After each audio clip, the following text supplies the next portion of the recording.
Hello and welcome to the show that has no name because I haven't thought of one yet. You can call it the Pannobhasa show if you insist on names. I am your host, Pannobhasa. And today I'm going to add to my series of readings of some of my favorite Buddhist texts. And I'm sorry to disappoint you Theravadins out there, but this one's going to be a Tibetan Buddhist text. In fact, it's my favorite Tibetan Buddhist text of the relatively few that I'm aware of. I've read relatively few Tibetan Buddhist texts, including the Book of the Dead. But this one, this is one of the profoundest Buddhist texts I've ever read. And it's called The Yoga of Knowing the Mind, of Seeing Reality, called Self-Liberation, also referred to as the Tibetan Book of the Great Liberation. Not to be confused with the Tibetan Book of the Dead. And it's attributed to Padmasambhava, who is considered by Tibetans to be like a second or third Buddha. The first Buddha was Gautama, of course, like historically in our age. A lot of Mahayana Buddhists consider Nagarjuna to be like a second Buddha. And so Padmasambhava, who brought, I think it was Madhyamaka to Tibet, is also considered to be just a super sage, like almost a third Buddha.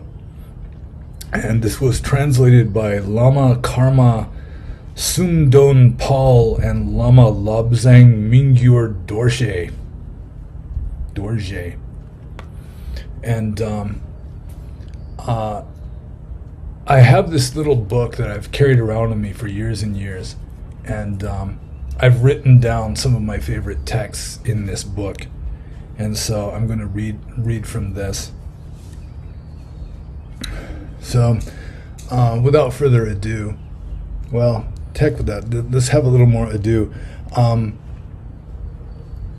No, let's just read.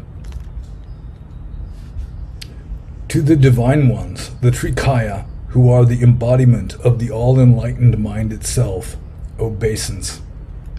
This treatise appertains to the profound doctrine of self-liberation by meditating upon the peaceful and wrathful deities.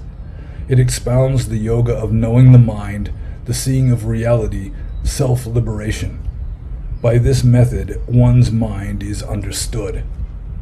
O blessed disciples, ponder these teachings deeply. Samaya, Gya, Gya, Gya, Ima, Ho. All hail to the one mind that embraces the whole samsara and nirvana, that eternally is as it is, yet is unknown, that although ever clear and ever existing, is not visible, that although radiant and unobscured, is not recognized. These teachings are for the purpose of enabling one to know this mind. All that has been taught heretofore by the Buddhas of the three times, in virtue of their having known this mind, as recorded in the door of the Dharma, consisting of the 84,000 shlokas and elsewhere, remains incomprehensible. The conquerors have not elsewhere taught anything concerning the one mind. Although as vast as the illimitable sky, the sacred scriptures contain but a few words relating to knowledge of the mind.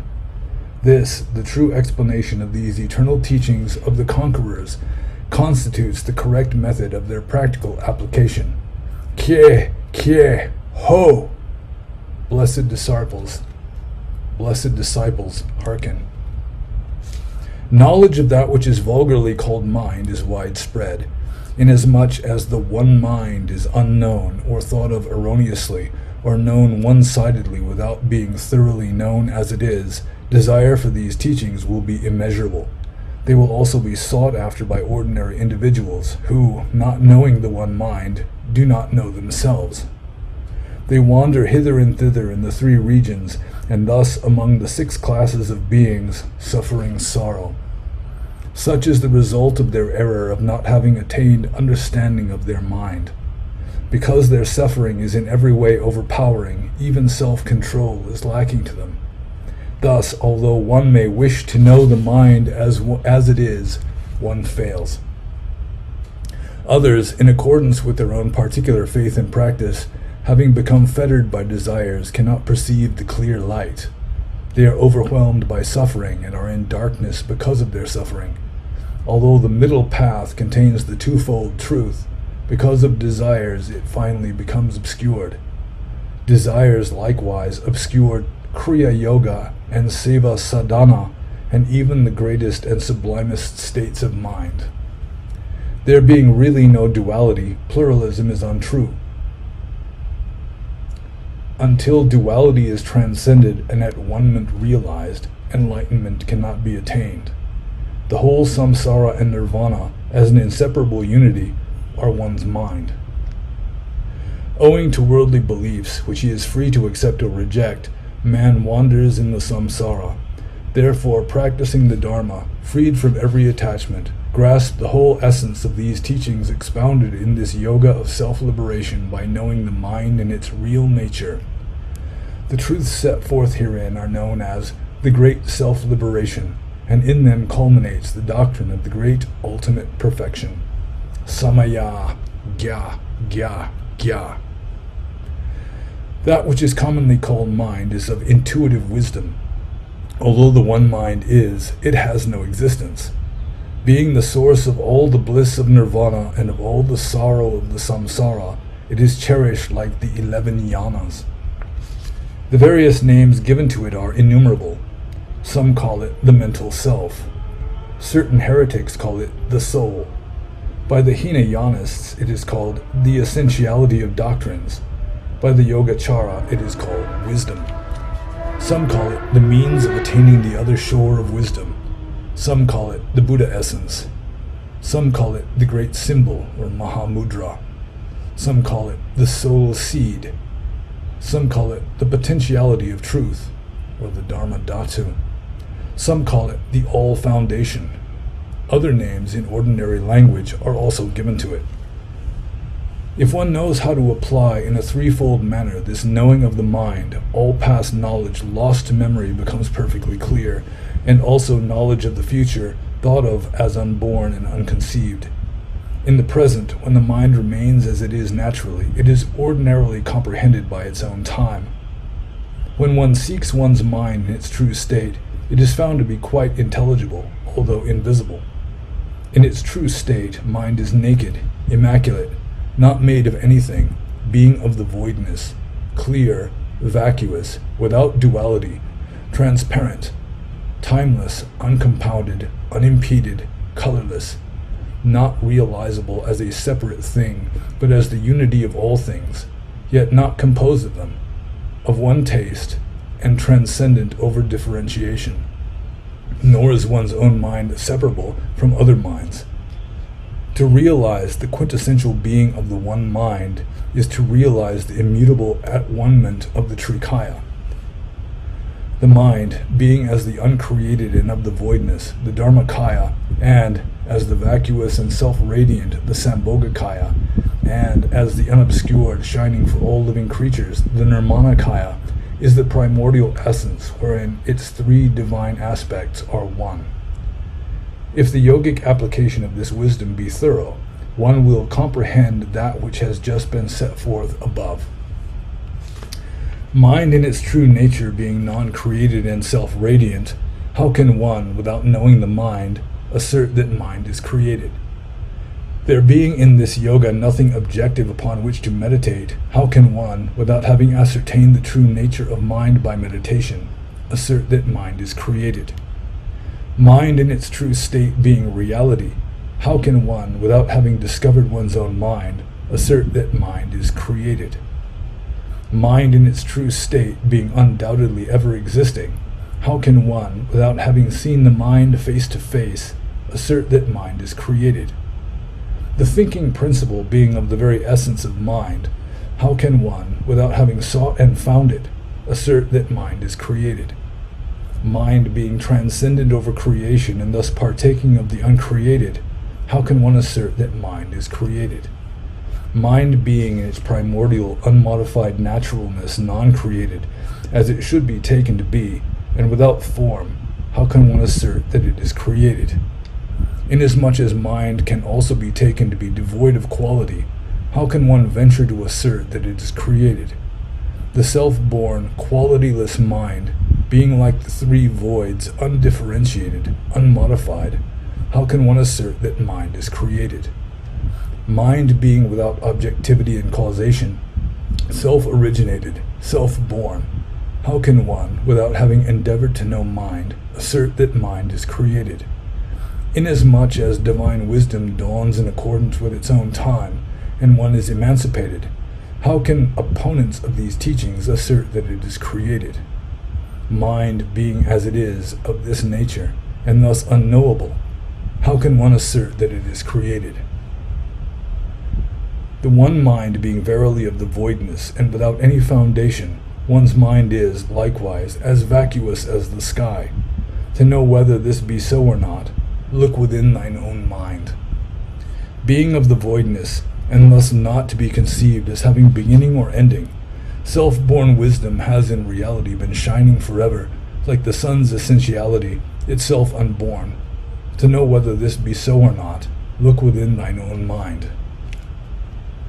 Divine wisdom is undoubtedly indestructible, unbreakable, like the ever-flowing current of a river.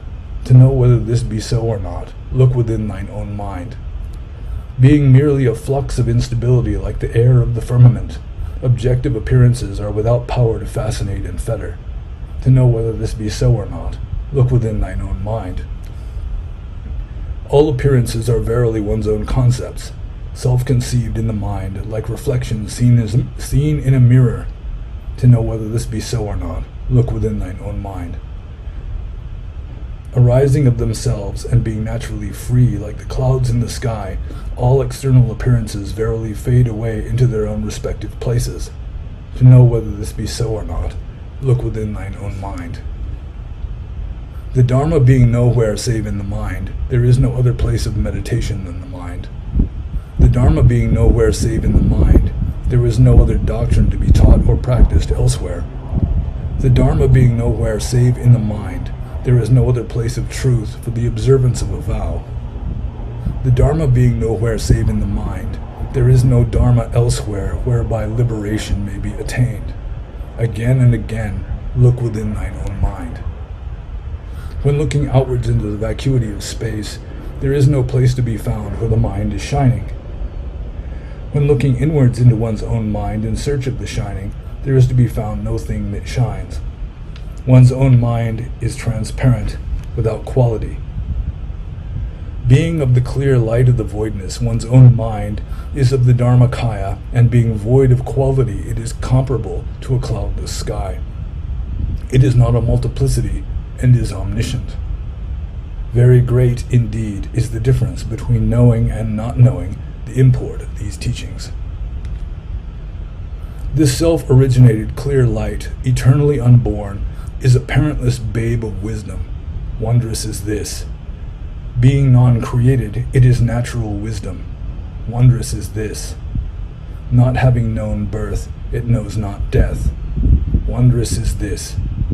Although it is total reality, there is no perceiver of it. Wondrous is this. Although wandering in the samsara, it remains undefiled by evil.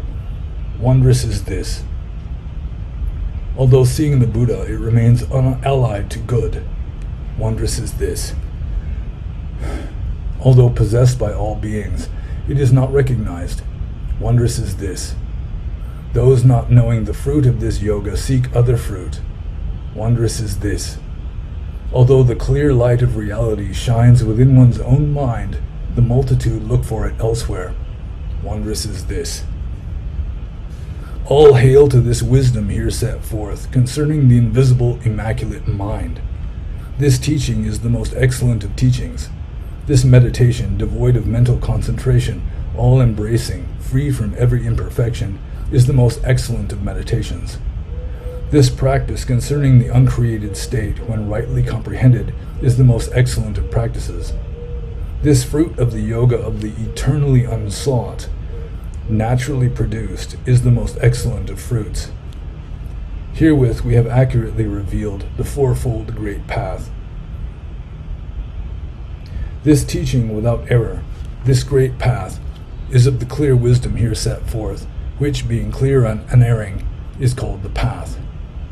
This meditation upon this unerring great path is of the clear wisdom here set forth, which, being clear and unerring, is called the path. This practice relating to this unerring great path is of the clear wisdom here set forth, which, being clear and unerring, is called the path. The fruit of this unerring great path is of the clear wisdom here set forth, which, being clear and unerring, is called the path. This yoga also concerns the foundation of the immutable great light. The teaching of this changeless great light is of the unique clear wisdom here set forth, which, illuminating the three times, is called the light. The meditation upon this changeless great light is of the unique clear wisdom here set forth, which, illuminating the three times, is called the light. The practice relating to this changeless great light is of the unique clear wisdom here set forth, which, illuminating the three times, is called the light. The fruit of this changeless great light is of the unique clear wisdom here set forth, which, illuminating the three times, is called the light. The essence of the doctrine concerning the three times in at-one-ment will now be expounded. The yoga concerning past and future not being practiced, memory of the past is relinquished. The future, not being welcomed, is completely severed by the mind from the present. The present, not being fixable, remains in the state of the voidness. There being no thing upon which to meditate, no meditation is there whatsoever. There being no thing to go astray, no going astray is there, if one be guided by recollection. Without meditating, without going astray, look into the true state wherein self-cognition, self-knowledge, self-illumination shine resplendently. These, so shining, are called the bodhisattvic mind. In the realm of wisdom, transcendent over all meditation, naturally illuminative, where there is no going astray, the vacuous concepts, the self-liberation, and the primordial voidness are of the Dharmakaya. Without realization of this, the goal of the nirvanic path is unattainable. Simultaneously with its realization, the Vajrasattva state is realized. These teachings are exhaustive of all knowledge, exceedingly deep and immeasurable. Although they are to be contemplated in a variety of ways, to this mind of self-cognition and self-originated wisdom, there are no two such things as contemplation and contemplator. When exhaustively contemplated, these teachings seek, merge in at-one-ment with, the scholarly seeker who has sought them, although the seeker himself, when sought, cannot be found. Thereupon is attained the goal of the seeking, and also the end of the search itself, when nothing more is there to be sought, nor is there need to seek anything. This beginningless, vacuous, unconfused, clear wisdom of self-cognition is the very same as that set forth in the doctrine of the Great Perfection. Although there are no two such things as knowing and not knowing, there are profound and immeasurable, innumerable sorts of meditation, and surpassingly excellent it is in the end to know one's mind. There being no two such things as object of meditation and meditator, if by those who practice or do not practice meditation, the meditator of meditation be sought and not found, thereupon the goal of the meditation is reached, and also the end of the meditation itself. There being no two such things as meditation and object of meditation, there is no need to fall under the sway of deeply obscuring ignorance, for as the result of meditation upon the unmodified quiescence of mind, the non-created wisdom instantaneously shines forth clearly. Although there is an innumerable variety of profound practices, to one's mind in its true state they are non-existent, for there are no two such things as existence and non-existence. There being no two such things as practice and practitioner, if by those who practice or do not practice, the practitioner of practice be sought and not found, thereupon the goal of the practice is reached, and also the end of the practice itself. Inasmuch as from eternity there is nothing whatsoever to be practiced, there is no need to fall under the sway of errant propensities. The non-created self-radiant wisdom here set forth, being actionless, immaculate, transcendent over acceptance or rejection, is itself the perfect practice. Although there are no two such things as pure and impure, There is an innumerable variety of fruits of yoga, all of which, to one's mind in its true state, are the conscious content of the non-created Trikaya. There being no two such things as action and performer of action, if one seeks the performer of action and no performer of action be found anywhere, thereupon the goal of all fruit obtaining is reached, and also the final consummation itself. There being no other method whatsoever of obtaining the fruit, there is no need to fall under the sway of the dualities of accepting and rejecting, trusting and distrusting these teachings.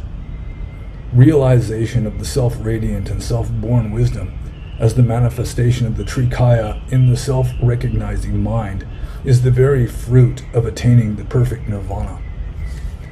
This wisdom delivers one from the eternally transitory eight extremes, or lokadharma. Inasmuch as it does not fall under the sway of any extreme, it is called the middle path. It is called wisdom because of its unbroken continuity of memory. Being the essence of the vacuity of mind, it is called the essence of the Buddhas. If the significance of these teachings were known by all beings, surpassingly excellent would it be. Therefore, these teachings are called the means of attaining the other shore of wisdom, or the transcendental wisdom. To them who have passed away into nirvana, this mind is both beginningless and endless. Therefore, it is called the great symbol. Inasmuch as this mind, by being known and by not being known, becomes the foundation of all the joys of nirvana and all the sorrows of the samsara, it is called the all-foundation. The impatient ordinary person, when dwelling in his stronghold, calls this very clear wisdom common intelligence. Regardless of whatever elegant and varied names be given to this wisdom, as the result of thorough study, what wisdom other than it, as here revealed, can one really desire? To desire more than this wisdom is to be like one who seeks an elephant by following its footprints when the elephant itself has been found. Quite impossible is it, even though one seeks throughout the three regions, to find the Buddha elsewhere than in the mind. Although he that is ignorant of this may seek externally or outside the mind to know himself, how is it possible to find oneself when seeking others rather than oneself? He that thus seeks to know himself is like a fool giving a performance in the midst of a crowd and forgetting who he is and then seeking everywhere to find himself. This simile also applies to one's erring in other ways. Unless one knows or sees the natural state of substances or things and recognizes the light in the mind, release from the samsara is unattainable. Unless one sees the Buddha or Buddhahood in one's mind, nirvana is obscured. Although the wisdom of nirvana and the ignorance of the samsara illusorily appear to be two things, they cannot truly be differentiated. It is an error to conceive them otherwise than as one. Erring and non-erring are intrinsically also a unity. By not taking the mind to be naturally a duality and allowing it as the primordial consciousness to abide in its own place, beings attain deliverance. The error of doing otherwise than this arises not from ignorance in the mind itself, but from not having sought to know the thatness. Seek within thine own mind, self-illuminated, self-originated, whence firstly all such concepts arise, secondly where they exist, and lastly whither they vanish. This realization is likened to that of a crow which, although already in possession of a pond, flies off elsewhere to quench its thirst, and finding no other drinking place, returns to the one pond. Similarly, the radiance which emanates from the one mind, by emanating from one's own mind, emancipates the mind. The one mind, omniscient, vacuous, immaculate, eternally the unobscured voidness, void of quality as the sky, self-originated wisdom, shining clearly, imperishable, is itself the thatness. The whole visible universe also symbolizes the one mind. By knowing the all-consciousness in one's mind, one knows it to be as void of quality as the sky. Although the sky may be taken provisionally as an illustration of the unpredicable thatness, it is only symbolically so. Inasmuch as the vacuity of all visible things is to be recognized as merely analogous to the apparent vacuity of the sky, devoid of mind, content, and form, the knowing of the mind does not depend on the sky symbol. Therefore, not straying from the path, remain in that very state of the voidness. The various concepts, too, being illusory, and none of them real, fade away accordingly. Thus, for example, everything postulated of the whole, the samsara and nirvana, arises from nothing more than mental concepts. Changes in one's train of thought, or in one's association of ideas, produce corresponding changes in one's conception of the external world. Therefore, the various views concerning things are due merely to different mental concepts.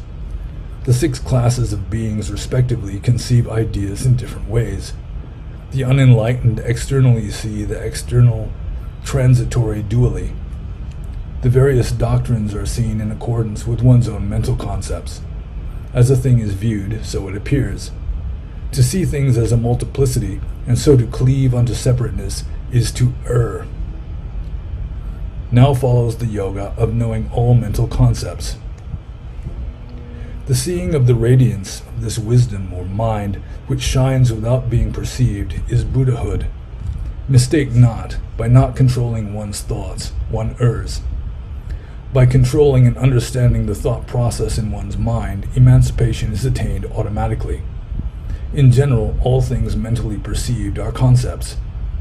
The bodily forms in which the world appears The bodily forms in which the world of appearances is contained are also concepts of mind. The quintessence of the 6 classes of beings is also a mental concept. The happiness of gods and heaven worlds and of men is another mental concept. The 3 unhappy states of suffering, too, are concepts of the mind. Ignorance, miseries, and the 5 poisons are likewise mental concepts. Self-originated divine wisdom is also a concept of the mind. The full realization of the passing away into nirvana is also a concept of mind. Misfortune caused by demons and evil spirits is also a concept of mind. Gods and good fortune are also concepts of mind. Likewise, the various perfections or paramita are mental concepts. Unconscious one-pointedness is also a mental concept. The color of any objective thing is also a mental concept. The qualityless and formless is also a mental concept. The one and the many in at-one-ment is also a mental concept. Existence and non-existence, as well as the non-created, are concepts of the mind. Nothing save mind is conceivable. Mind, when uninhibited, conceives all that comes into existence. That which comes into existence is like the wave of an ocean. The state of mind transcendent over all dualities brings liberation. It matters not what name may carelessly be applied to mind. Truly mind is one, and apart from mind there is naught else. That unique one mind is foundationless and rootless. There is nothing else to be realized. The non-created is the non-visible. By knowing the invisible voidness and the clear light through not seeing them separately, there being no multiplicity in the voidness, one's own clear mind may be known, yet the thatness itself is not knowable. Mind is beyond nature, but is experienced in bodily forms. The realization of the one mind constitutes the all-deliverance. Without mastery of the mental processes, there can be no realization. Similarly, although sesamum seed is the source of oil and milk the source of butter, not until the seed be pressed and the milk churned did the oil and butter appear. Although sentient beings are of the Buddha essence itself, not until they realize this can they attain nirvana. Even a cowherd or an illiterate person may by realization attain liberation. Though lacking in power of expression, the author here has made a faithful record of his own yogic experiences. To one who has tasted honey, it is superfluous for those who have not tasted it to offer an explanation of its taste. Not knowing the one mind, even pandits go astray, despite their cleverness in expounding the many different doctrinal systems. To give ear to the reports of one who has neither approached nor seen the Buddha or Buddhahood, even for a moment, is like hearkening to flying rumors concerning a distant place one has never visited. Simultaneously with the knowing of the mind comes release from good and evil. If the mind is not known, all practice of good and evil results in nothing more than heaven or hell or the samsara. As soon as one's mind is known to be of the wisdom of the voidness, concepts like good and evil karma cease to exist. Even as in the empty sky there seems to be but is not a fountain of water, so in the voidness is neither good nor evil. When one's mind is thus known in its nakedness, this doctrine of seeing the mind naked, this self-liberation, is seen to be exceedingly profound. Seek, therefore, this wisdom within thine own mind. It is the vast deep. All hail, this is the knowing of the mind, the seeing of reality, self-liberation. For the sake of future generations who shall be born during the age of darkness or the Kali Yuga, these essential aphorisms, necessarily brief and concise, herein set forth, were written down in accordance with tantric teachings. Although taught during this present epoch, the text of them was hidden away amidst a cache of precious things. May this book be read by those blessed devotees of the future. Samaya, Gya, Gya, Gya. These teachings, called the knowing of the mind in its self-identifying, self-realizing, self-liberating reality, were formulated by Padmasambhava, the spiritually endowed teacher from Urgyan. May they not wane until the whole samsara is emptied. And that's the end of the text. And as you may notice, it is a tantric Tibetan Buddhist text, although really it comes close to the central message of the Atthakavagga of the Sutta Nipata, which is extremely ancient Theravada, or in fact it's a pre-Theravada. So this, even though it may seem like blasphemy and heresy to an Orthodox Theravadan, it really does come close. I mean, a lot of the terminology is different, but the basic idea comes very close to what was taught in some of the earliest Theravada Buddhist texts, or as I say, pre-Theravadan texts. There's a lot of jargon in here that you may be unfamiliar with, like Nirmanakaya, Sambhogakaya, and Dharmakaya, or the three bodies of the Buddha. Excuse me. The Nirmanakaya is just like the physical body, and of like the historical Buddha. And the Dharmakaya is just ultimate reality, just like the essence of nirvana permeating the universe. And those two were developed first, those two ideas. First, the Nirmanakaya, I mean, obviously the historical Buddha came first, then came with Mahayana Buddhism, the notion of the Dharmakaya, like the Buddha's Dharma body, which is just enlightenment or ultimate reality which pervades the universe. And then I have read that a later development in Mahayana Buddhism was the Yogacara, or they were like idealists who really believed that only consciousness exists, and they came up with the Sambhogakaya, which is a kind of practically deified Buddha, which is in like some transcendent realm. That, you know, it's like an individual being, but still it's like way beyond like the human level. And like the three times, when it mentions three times, it's past, present, and future.